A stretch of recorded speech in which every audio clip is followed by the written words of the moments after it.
So when I was growing up, well, actually, I was born into a cult.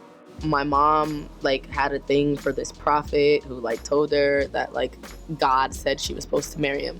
Like she dropped out of college and like gave up her whole life, her apartment, moved into this nigga's shit with his wife and his 7 kids, dog. 7 whole fucking kids. Like, the fuck is wrong with you? Like, you know what I mean? Like, whatever. So my whole life, basically, I was involved with a church that said you couldn't wear pants, you couldn't wear jewelry, you couldn't listen to music, you couldn't communicate with people that were not in the church. So like my life was pretty sheltered. When I was 10, my mom got tired of waiting for 10 years to be this man's wife, and she decided she was gonna leave the church. And so he told her that if she had left, like God was gonna kill me and my brother. My brother is about a year, no, he's a few months older than me. And before we were 18. And so like we moved, I shit you not, like more times than I can even count, to more places than I can even remember, like, and for the most insignificant amount of time. When you think about childhood, at 10 I was living in New York, 11 I was living in New Jersey, 12 I was living in Pennsylvania, 13 I was living somewhere else, 14 I was living somewhere else. You feel what I mean? Like never settling down.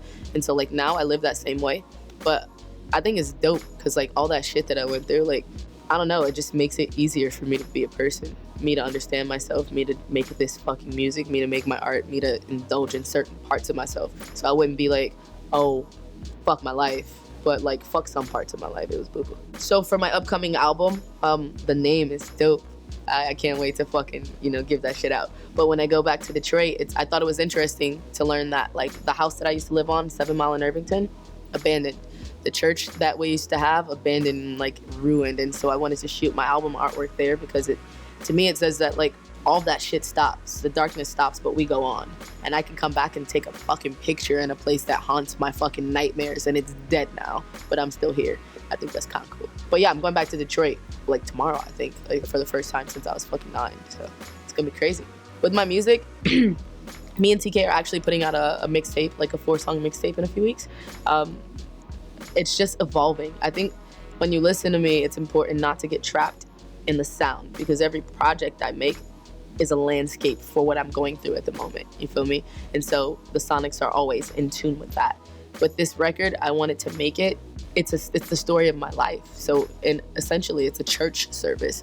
It's something that opens and it's big and it's orchestral and it's grand and it's crazy. And so you have to expect the person that you get when you see me talk.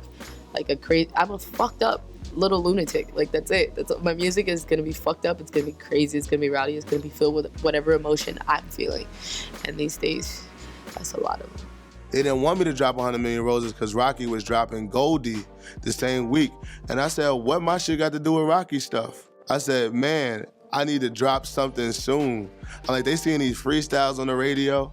I'm like, Rocky said already. I'm ready to go. He was just playing all this shit that he'd never released, and this shit is just crazy. It's blowing my fucking mind. He's playing shit he did with Mary J. Blige, shit he did with other rappers, shit with Redman he didn't release, shit with other rappers he once was signed with, and the shit was just like mind-blowing. And I'm like, what the fuck? This is crazy.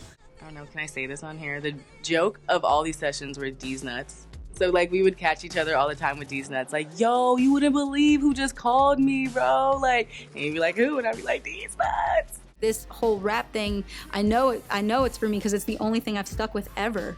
Like, it's the biggest commitment I've ever made in my life where I did it and I have not stopped. Like, and I've never been like, this isn't for me. Like, it's always been for me. Like, everything else I tried growing up,